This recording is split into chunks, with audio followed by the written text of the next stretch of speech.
अस्सलाम वालेकुम। आज हम CC3.1 चैप्टर 17 के पेज 3 में रेसिडुअल स्ट्रेसेस और उसमें जो डिस्टॉर्शन जो बेस मेटल में आती हैं इसके चैप्टर 17 के पेज 3 में डिस्कस करेंगे। तो यहाँ से अभी हम इसको स्टार्ट करते हैं। Example of how insufficiently rigidity in welded sheet metal can allow distortion to occur in several direction. Example of how insufficient rigidity in welded sheet metal can allow distortion to occur in several direction. यहाँ तक इसको देखते हैं। किसी भी metal के उसकी जो थिकनेस है या फिर उसकी जो सख्ती है, जो रिजिडिटी है, अगर वो काफ़ी नहीं है तो उसकी वजह से बहुत सारी डायरेक्शन में डिस्टोर्शन वगैरह आ सकती है। तो यहाँ पे एग्जांपल दे के उन्होंने कुछ मेटल को यहाँ पे उसकी जो डायग्राम दी हुई है तो उसको नंबर 1 में a gas welded sheet butt joint.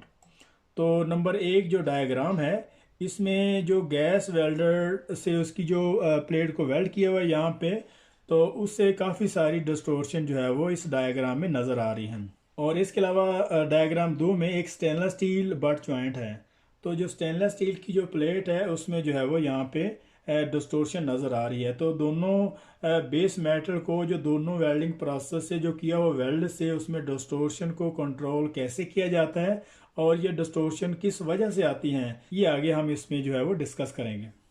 The volume of weld metal in a joint will affect the amount of local expansion and contraction. यहाँ तक इसको देखते हैं। तो किसी भी ज्वाइंट में जो वेल्ड मेटल की जो मकदार है, जो डिपोजिट वेल्ड मेटल के जो वॉल्यूम है, जो मकदार है, इसकी जो प्रपोर्शन है, उसको जितना उसमें जो है वेल्ड मेटल को डिपोजिट करेंगे उसी के मुताबिक मेटल में जो एक्सपेंशन और कंट्रैक्शन होगी, और उस एक्सपेंशन कंट्रैक्शन जो स्ट्रेसेस आने की वजह से उसमें जो है वो उसी के मुताबिक जो है वो डिस्टोर्शन आएगी। The volume of weld metal in A joint will affect the amount of local expansion and contraction. तो ज्वाइंट में जो वेल्ड मेटल का जो वॉल्यूम है, जो उसकी जो मकदार है, उससे जो अफेक्ट होने के चांसेस होते हैं, उसमें जो लोकल एक्सपेंशन और कंट्रैक्शन होती है। Hence the more volume the weld metal can be overall amount of distortion will be higher.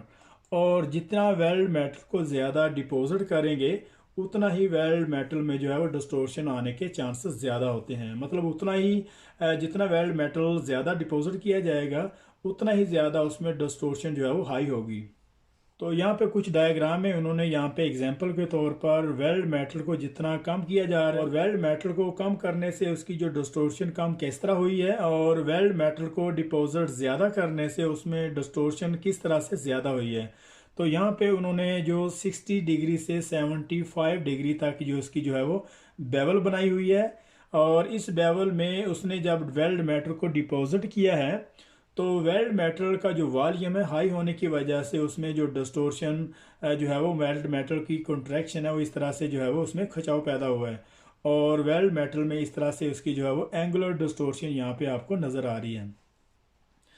तो इसके बाद इसकी जो डायग्राम 2 में इसकी जो बेवल है वो 40 डिग्री से 60 डिग्री पे उसको जो है वो वेल्ड मेटल उसमें डिपॉजिट कर दिया गया है, और 60 से 40 डिग्री में जो इसकी जो डिग्री की जो बेवल है वेल्ड मेटल वो डिपॉजिट कम हुआ है, और इस वजह से उसकी जो डिस्टोर्शन भी उसमें जो है कम हुई है। तो नेक्स्ट डायग्राम में इसकी जो प्रिपरेशन जो एंगल है बेवल का वो 40 से 60 डिग्री है।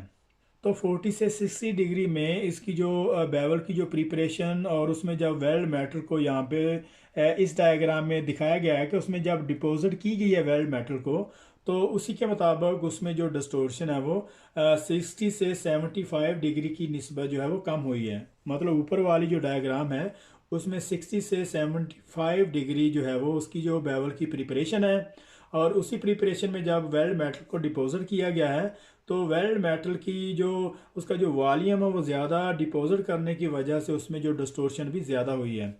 लेकिन डाउन साइड पे उसकी जो 40 से 60 डिग्री है, तो चूंकि इसकी जो वेल्ड मेटल की जो प्रिपरेशन है उसका जो एंगल है वो 40 से 60 डिग्री है, मतलब उसके ऊपर वाली डायग्राम से जो है वो कम है।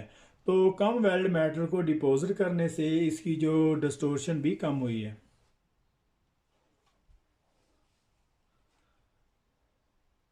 Preparation angle of 0 degree to 5 degree.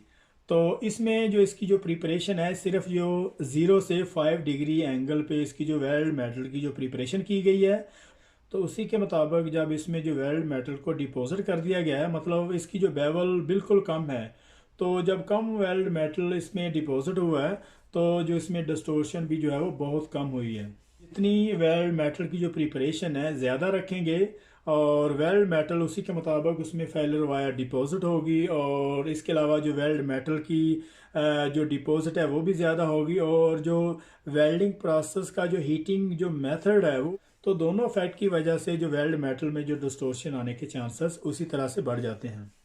तो वेल्ड मेटल का जो वॉल्यूम है जितना ज़्यादा इंक्रीज़ होगा उतनी ज़्यादा उसमें एक्सपेंशन और कंट्रैक्शन होगी, और जितनी ज़्यादा एक्सपेंशन और कंट्रैक्शन मतलब उसमें स्ट्रेसेस पैदा होगी तो उतनी ज़्यादा वहाँ पे उसमें डिस्टोर्शन आने के चांसेस होते हैं। जो बेस मेटल की जो प्रिपरेशन है, अगर उसको जितनी डिग्री पे ज़्यादा उसकी जो प्रिपरेशन रखी जाएगी तो उसी के मुताबिक उसमें जो है वो डिस्टोर्शन आने के चांसेस ज़्यादा होते हैं, क्योंकि उसमें जो वेल्ड मेटल भी उतनी उसको डिपॉजिट कर दी जाएगी।